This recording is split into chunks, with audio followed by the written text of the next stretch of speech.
Excited about this time being here with you to teach you this lesson. It's about how not to get hurt. See, I grew up in a time whenever I lived with an alcoholic father till I was in probably the second grade. Then he left home, and then my mom remarried another alcoholic. And so that I'm really much for the RU program, as you can imagine. Then I have 3 alcoholic brothers and a sister that's been in and out of mental institutions and has some problems. Not some of it induced because of a husband that's wrong. But I love her, but I know she's never gotten over the fact that her dad was the way he was. So I really believe that those of us that have had hurts in our past are very conscientious about it. We are very aware of hurts and things like that, any kind of a hurt. So when I first got saved at 17, I really thought that there was a way to not get hurt. I thought, you just didn't get hurt. You know how I thought you didn't get hurt? You just had this wall up here. And you had the wall up, and when the wall was up, then you couldn't get close enough to me to hurt my feelings. I really thought that's how a good Christian was supposed to be.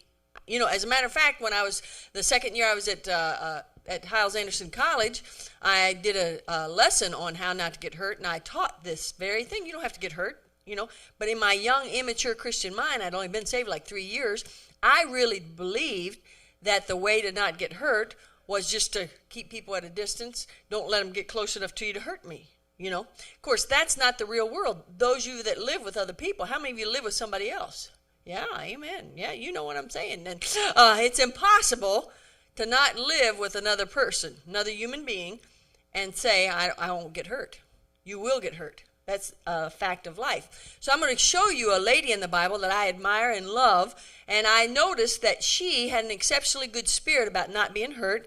After I tell you a little bit about this lady, then I'm going to give you some points, some definite points. If you want to write them down, you can. Tomorrow I'll give you a handout. Both the other 2 nights I'll give you handouts, but tonight I didn't plan one. But that lady is Elizabeth. Luke chapter 1, it says in chapter 1, verses 5. I'm not going to read all the scriptures because, this is not Bible reading time. This is time to share some thoughts and stories and things like that. But I do want to read part of it. There was in the days of Herod, the king of Judea, a certain priest named Zacharias of the course of Abi, and his wife was of the daughters of Aaron, and her name was Elizabeth. And they were both, verse 6, and they were both righteous before God. Would I love God to say that about me? I know my husband is righteous, and I know he lives for God, and I know he's trying to please God. Wouldn't you love it, Mrs. King, if God would say, and they were both righteous toward God? Whew, that would be such a compliment. So Elizabeth here, that was said about her, walking in all the commandments. Now, how were they righteous before God? Walking in all the commandments and ordinances of the Lord, blameless. Ladies, let me just say this to you. There's too many of us ladies sitting in fundamental Baptist churches letting our feelings get hurt because of something the preacher says in the pulpit. Can I say this to you? That is not scriptural. You're not supposed to get offended. I had a lady come up to me and say, the preacher preached the whole sermon about me. And I said, well, did you need it?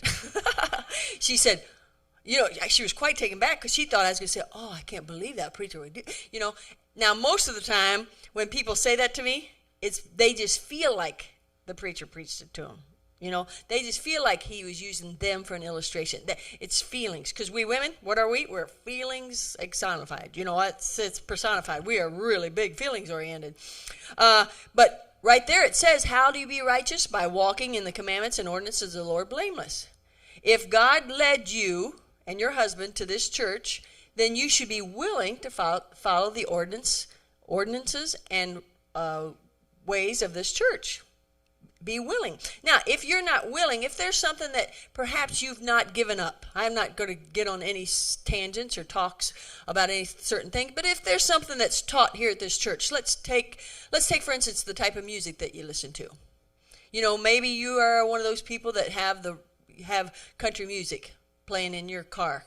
And the preacher preaches against it, and he tries to teach you why it's wrong to listen to country music and how it influences you for wrong, and et cetera, but you've chosen to still listen to it. Then you know what? You shouldn't be going around bragging to everybody that you do. Oh, that preacher, he preaches against, but I don't care. I'm still going to. See what I'm saying?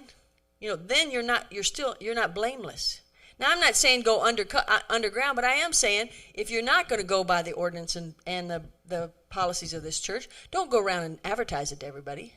At least while you're around other people that are reading your testimony, because if anybody that knows you're a member of New Testament Baptist Church, they shouldn't be able to hear you and see you do things like that. That's just policy. Do you want to be righteous like Elizabeth? That's what it says there. Then it says, and they had, verse number 7, and they had no child because that Elizabeth was barren, and they both were now well stricken in years. Now, let me say something to you, ladies. This says that she was old. Now, we don't know what old is, do we? There's not an older person in this room, right? Nobody over 60? No? Right? Okay, so I'm not over 60 yet. I'm working on it, but I'm not there yet. So it says she was she was well stricken in years, but she was barren. Now, in Bible times, when you weren't able to have a baby, it was a reproach unto you. Because the greatest thing you could do for your family was to give them a man-child to carry on the name. So here's a righteous woman, a woman that God called righteous, but God had chosen to let her be barren and not have any children.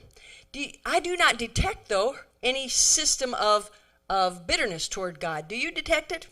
No. She decided that whatever God brought in her life, she's going to be happy.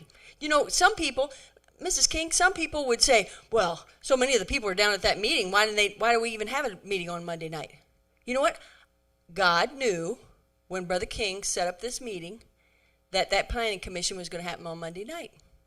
And the preacher is the man of God. He's the leader. And if he chooses to let us keep on having a meeting, even though all the people aren't here, then we're going to make the best of it. And we're going to still learn something. And we're going to act like everybody's here, and we're not going to even care. See, when you just trust God, it doesn't matter. You know, that's what Elizabeth did. She said, I'm barren, but it's God that has not chosen to allow me to have a child, and it's okay. But isn't it interesting, though? Elizabeth had to go through so many years of being barren just so that she could have John the Baptist, who was the forerunner of Jesus Christ. So in all of this, in her barrenness, in her shame of not having a child, God turned it around, and she got to have the person that would announce the coming of Christ. Wow, what an honor that was. But see, Elizabeth, all those years, she didn't know it, but she chose not to get hurt about it. So that's another point about it. Verse number 25. It says there, thus hath the Lord dealt with me in the days wherein he looked on me to take away my reproach among men.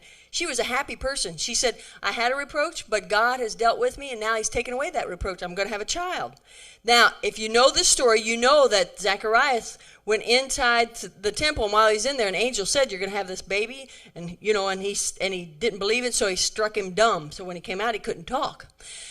So when he came out and couldn't talk, then he wrote down, that the name was going to be John. So we'll look over in verse number 60. Verse number 60, he had written down the name's going to be John. Back in Bible times, you didn't use just any name. Most of the time, a name of a child was after somebody in the family. It had family orientation to it. But so everybody expected that name to go something in Zacharias' line. But instead, he had said it was going to be John. So in verse 60 it says, and his mother answered and said, not so, but he shall be called John. I see here a lady that backs up her husband. That's how we can be righteous women. That's how we can live a victorious life and not be hurt. You know what? I can't even tell you the number of things that happen in my life that I am not for. If I sit down and try to decide, now, do I really want to do this? Do I really think it's right to do it? Can I tell you an example that just happened yesterday? We sang a song yesterday that we have a list of songs that we're working on, and my husband just decided that we were going to sing it. It was called God Is Still Good. I want you to know, I didn't want to sing that song because I know we're not ready for it, or at least I think we're not ready for it. If I give all my excuses and think it all through, and I don't want to get up here and have egg on my face, and I don't want to feel stupid, and I know we're not ready for it, and we might come in together, and everything might not be in sync. But you know what I said? I said, okay, we'll do it. I didn't tell him. I wanted to tell him, but I didn't tell him because I'm trying to be a good Christian. I'm trying to be righteous. I'm not even to the part about not being hurt yet, but I'm trying to be like Elizabeth, because when you're a righteous person, you'll see later on how not to get hurt. So we just sang it, and whatever happens, happens. Now, don't come up and say, oh, you did a good job, because I won't believe you anyway. But anyway, you see what I'm saying? you just don't decide whether you want to follow your husband. If you were smart enough, get it? If you were smart enough to marry that man, you got it? Then you ought to be smart enough to follow him. Because when you follow him, it makes him stronger. And the stronger he gets, the better he looks, the better the family looks, the better everybody looks. See, we've been sold a bill of goods in the United States. We think that women are smarter than men. You know, like when I said Zacharias came out dumb, you know what in my mind, I almost said it too. I almost said, like most men. Because everybody does dumb men jokes. Now, I didn't say it, and I don't think it. But it's just a natural part of our vocabulary to think men are dumb. Most of the time, it's because men can't go as fast as we can, right? Is that true with most of y'all? I can do 3 things at one time, and my husband's still trying to figure out what one of those things I'm doing, Now, that doesn't mean he's dumber than me. If I'm really smart, I realize that he's just made differently than I am. God made us to be multi-purpose people. Because we got all these kids hanging off of us, and we got to go while we're feeling rotten, right? All these pregnant ladies, I don't know what's in the water around here, but I'm glad I'm leaving. Yeah, isn't that the truth? Do you understand what I'm saying, though? She was a smart woman because she followed her husband. So those are just a few of the positive points I see what made Elizabeth a godly woman. And I love godly women, and I want to be like that. Now, how not to get hurt. I'm going to give you 3 points, okay? One of the points has lots of subpoints, but 3 points. Ready? Number 1, how not to get hurt. Thinking back with Elizabeth and how she lived her life and didn't allow things to hurt her feelings. Okay, first and foremost, you got to believe the Bible when it says in Psalm 119, 165, great peace have they which love thy law, and nothing shall offend them. Do you know what happens? If you get offended by something somebody said, you know what? People can hurt my feelings. I can go into certain situations and I'm intimidated. It's probably hard for you to believe, but I'm intimidated by some people, especially people that have name brand clothes on. That they got it all together, and you can tell they got it all together. They're kind of highfalutin. Do you know what I mean by highfalutin? There's not a highfalutin bone in my body. You can tell that, can't you? People feel so comfortable come up to me, and when I speak, they say, oh, Loretta, I relate to you. And I'm thinking, I don't know if that's good or bad, but it's just how it is. And so when I go up I have to force myself. In your all's church yesterday morning, I tried to go up with all different types of people. If there was somebody that I felt might be a little bit well-to-do, I still try to go up to them and talk to them. Then there's times when I go up and talk to them, and I stick my foot in my mouth. I say something stupid. And then I feel stupid about that. And then I think, well, they're just trying to make me feel stupid. You want to say that, don't you? But that is getting offended. So as soon as I say something, they say something back to me, it makes me feel like I said the wrong thing because they want to make fun of me and they want to make me feel like a hillbilly. You know what I do? I say that verse to myself, great peace have they which love thy law, and nothing shall offend them. And I don't let myself get offended. Do you realize how many times you've gotten your feelings hurt just because you decided to let yourself get your feelings hurt? Because you're so feelings oriented? So, you know what? I tell people, I really believe you ought to wear a sandwich sign on you that says, I am not right with God. I have not read my Bible. When you let yourself get your feelings hurt. Right? If we're going to believe the Bible, we got to believe what it says when it says, great peace have they which love thy law, and nothing shall offend them. I'll tell you a situation. I hate it when God gives me a talk and then gives me good illustrations to back it up. Last year, my daughter was graduating from high school. Now, all of us know that we want our daughters and our sons, we want everything to be just perfect when they're graduating. And so I started looking for a place for Jeannie to get some senior pictures taken. We got to look ahead 2 or 3 weeks and got to see are we going to be there long enough to be able to get the pictures, and it's got to be the right price because we're cheap, so everything's involved. So I called a place called the Picture People. Do y'all have them out here? And they do a pretty good job, nothing like a studio, but pretty good job. And I hunted down the place. You get where I'm going? I hunted down a place for her to get her picture taken. I helped her pick out her outfit because she asked me to. I helped her fix her makeup because she asked me to. I took her in the car to go get this picture taken, right? we get there and we start taking a picture, and when we're there, they want to give you these packages, and you get these deals, and it's a better deal. And we hadn't had a family picture taken, so a few days later, we were going to come back and get a family picture taken. What happens while we're walking out the door of that store? But my daughter turns to me and she says to me, she said, Mom, she said, do you think that when we come back and, you have 5 sittings, and do you think that I could get a picture with Dad? That went all over me. Do you know why? And I wanted to say to her, what am I, chopped liver? You know what I'm saying? Now, while I was walking out the door, she said that. Now, let me tell you this. She was here walking. I remember it just like it was yesterday. God, you're so good to give me such a good memory.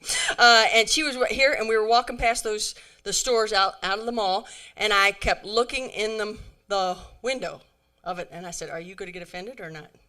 I said that to myself. Now, Jeannie's talking to me, and I'm trying to just sound grunt things because I'm trying to get myself under control because I am so disappointed that she didn't say, Mom, do you know when we come back, do you think I could get a picture taken with you and Dad? I mean, at least just you and Dad. No, it wasn't any of that. It was you.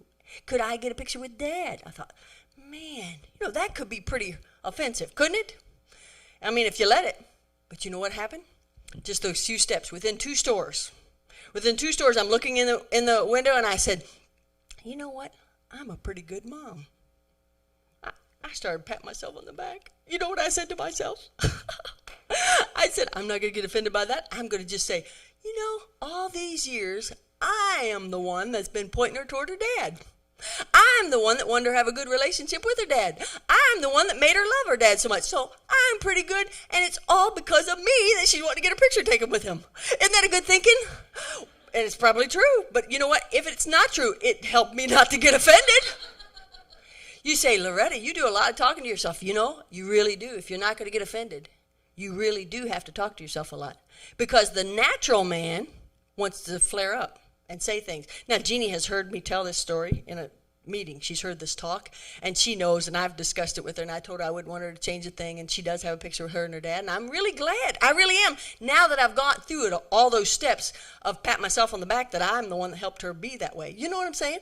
But I just chose not to be offended, and that's why I didn't let my feelings get hurt.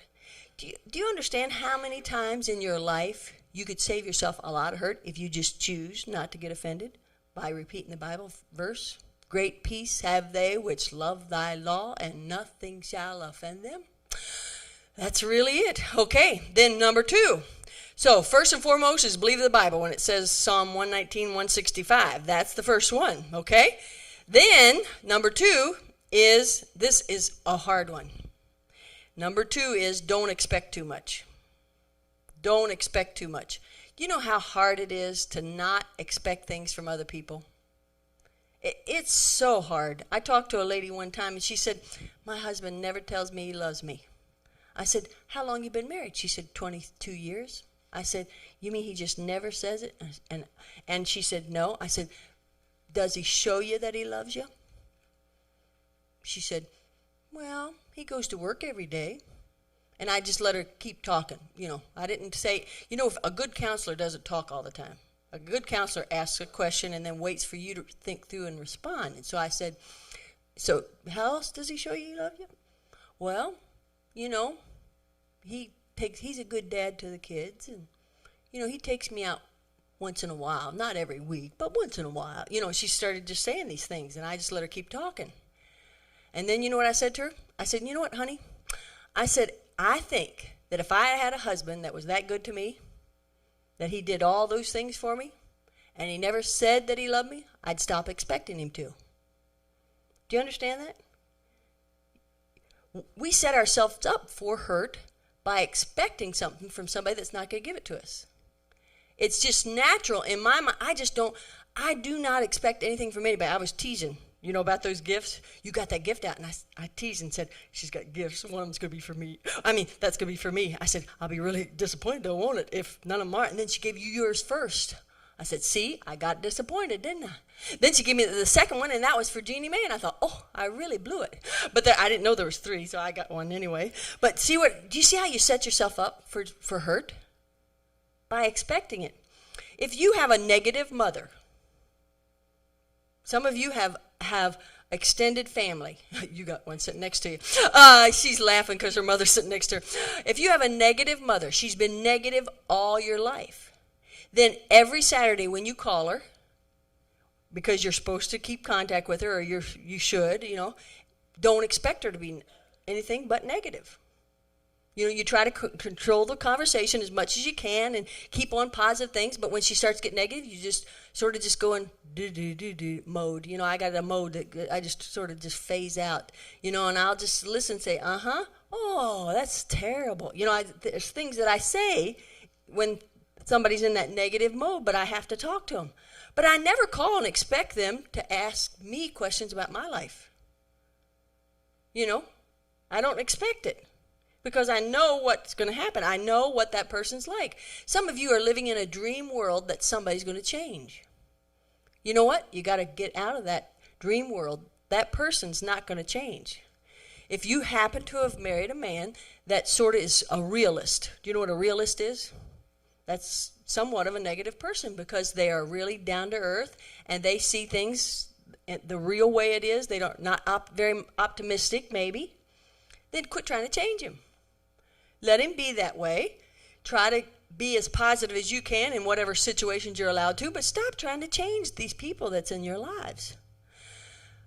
Whenever I have a friend that she worked at in a Christian school for years and years and years. She's an older lady, and it came time for her to retire. And when it came time to retire, would you expect after you worked in a school for a long time? Would it be just natural for you to expect the school to honor you a little bit, your last year there? Wouldn't that be natural? But see, if we're going to be great Christians, if we're going to be righteous people, we cannot be natural. We've got to be righteous. So she got into a situation. She was the last parent-teacher meeting before the year was going to end in May. And the school administrator got up and said, now this is the last time Mrs. Such and Such will be in our school, and she's done a great job for us, so let's give her a hand. They gave her a hand. No presents, nothing like that, but just give her a hand. But then the school administrator proceeded to say all these things about how the school was going to be different, right there with that lady being there, sitting there.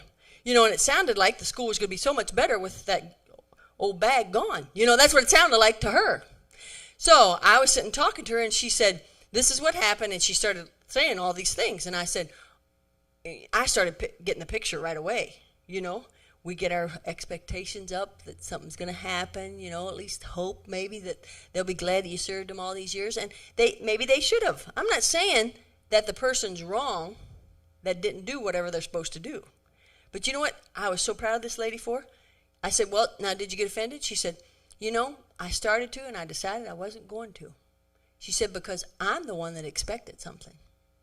They never told me, be sure and be there. They never said anything like that. So I'm the one that got my hopes all set.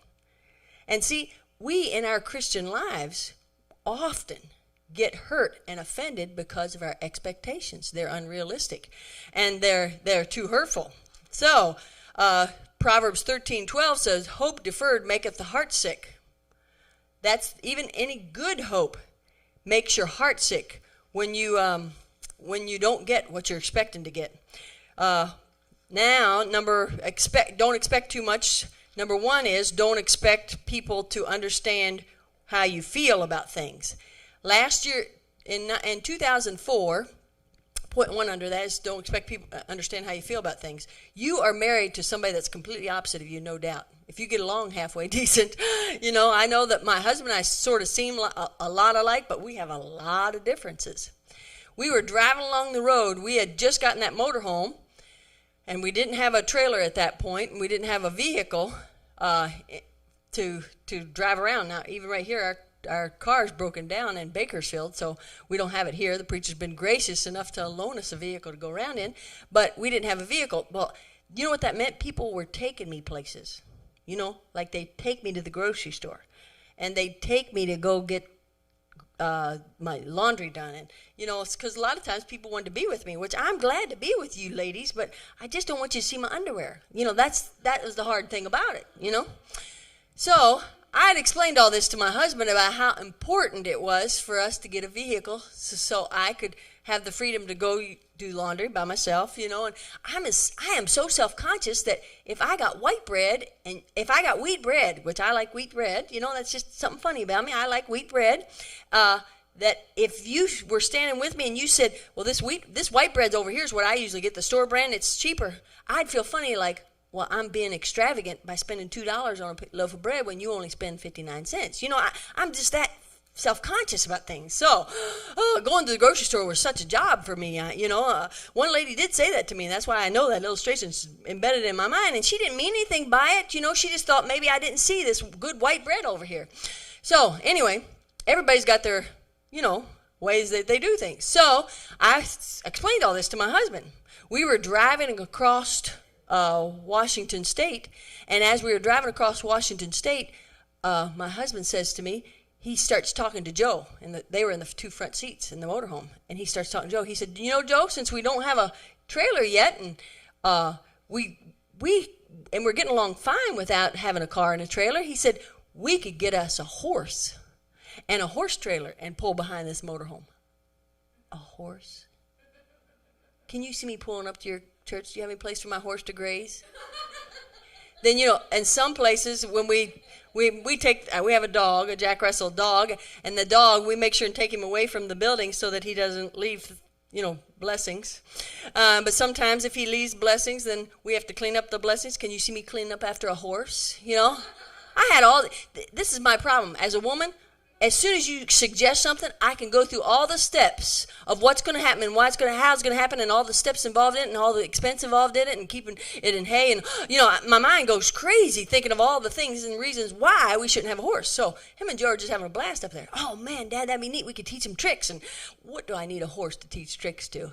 I got you two that do tricks. But anyway, this conversation was going on hot and heavy, and something went over me, and I was not a good Christian. You know what I said? I cannot take it. And they said, a voice from beyond.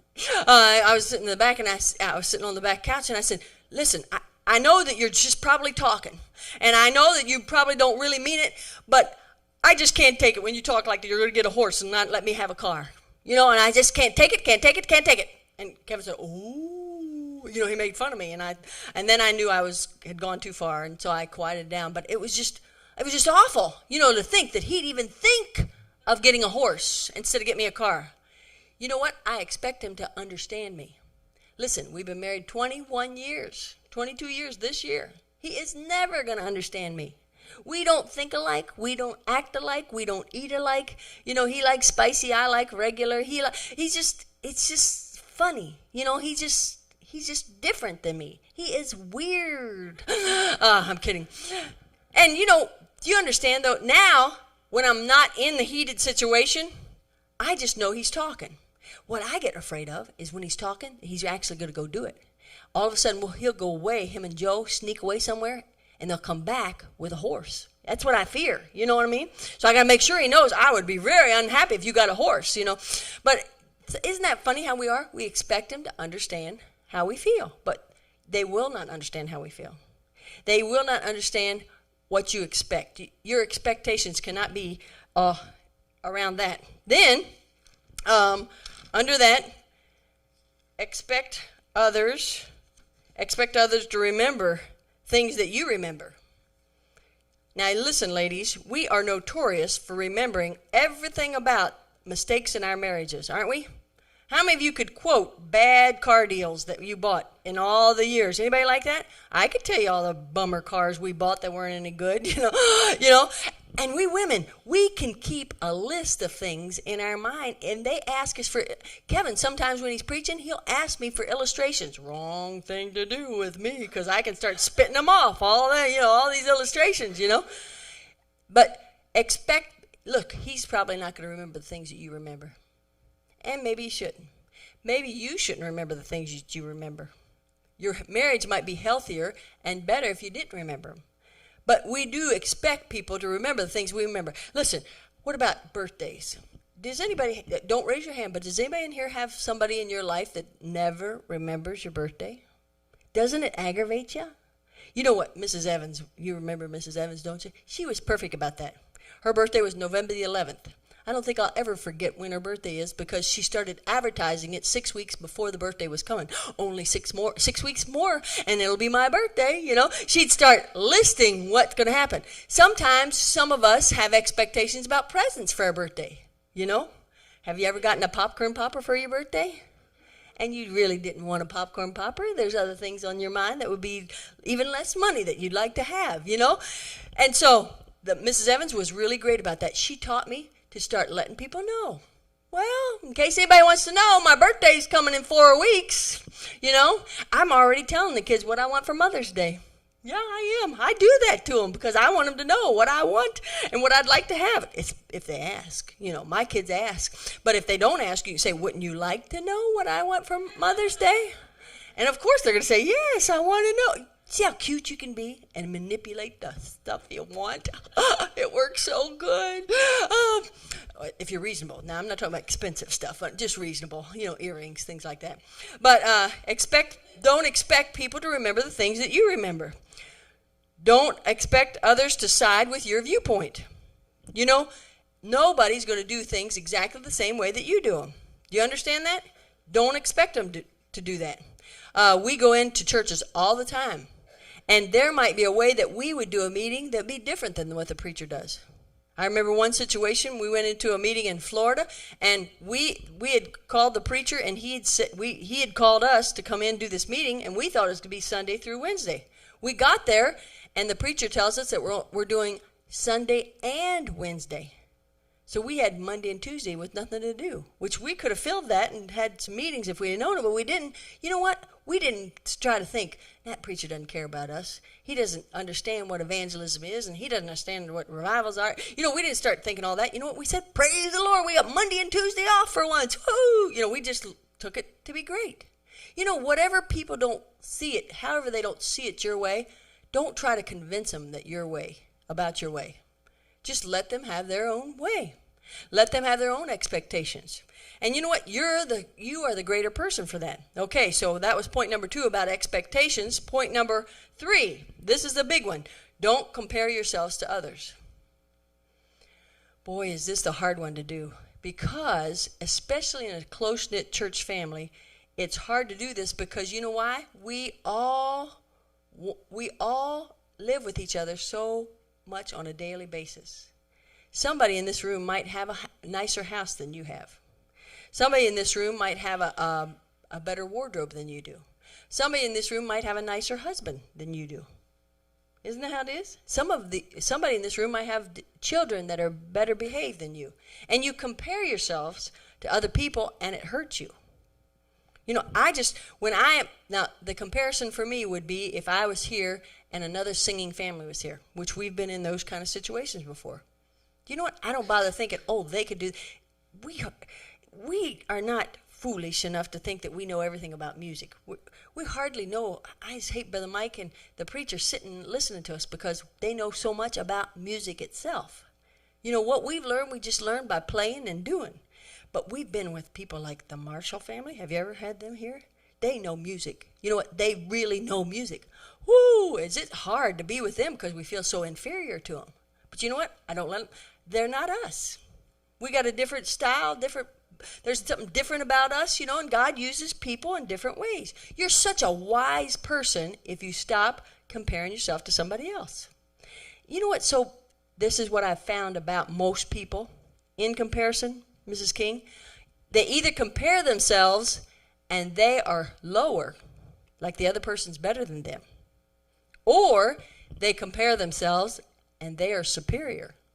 The other person's less than them. Oh, she can't rate. Her children are so bad. She could learn a thing or two from me if she would ask me just a few questions. You know, that's how we are when we compare. And that just is a point to show you that it's so not what God wants us to be.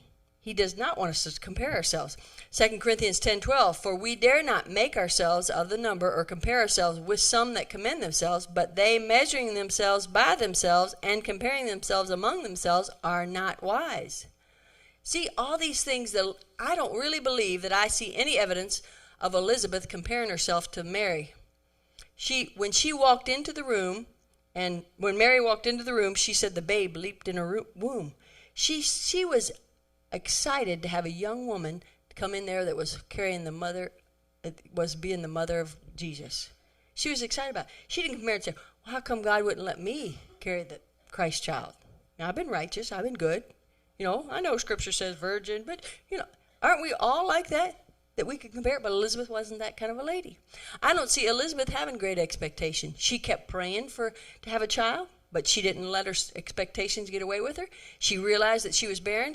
I believe she'd settled her mind that this is the way she's going to be the rest of her life.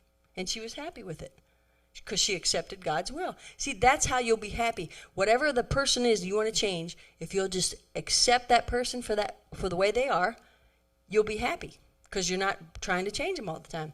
I believe Elizabeth was an example of a person that lived the Bible. She made herself do what was right and not letting herself get hurt in all kinds of situations. Now, how do you find yourself? Do you find yourself in one of these kind of situations where you are letting your feelings get hurt? And then wearing your feelings on your sleeve and pouting? Women do pout. We don't pout with our lips out like that. You know how we pout? By being quiet. Yes? Okay. Whatever you say. That's how we pout, isn't it? When I do that, and I have done it, that's why I know how to do it. When I do that, you know what? I'm waiting for him to say, what's the matter? And you know what? He is so dumb, he won't even ask me what's the matter. No, he's not he's not dumb. You know what? He's smart enough to say, I'm not going to even open that can of worms. I'm just going to let it be like this. At least it's quiet. You see what I'm saying?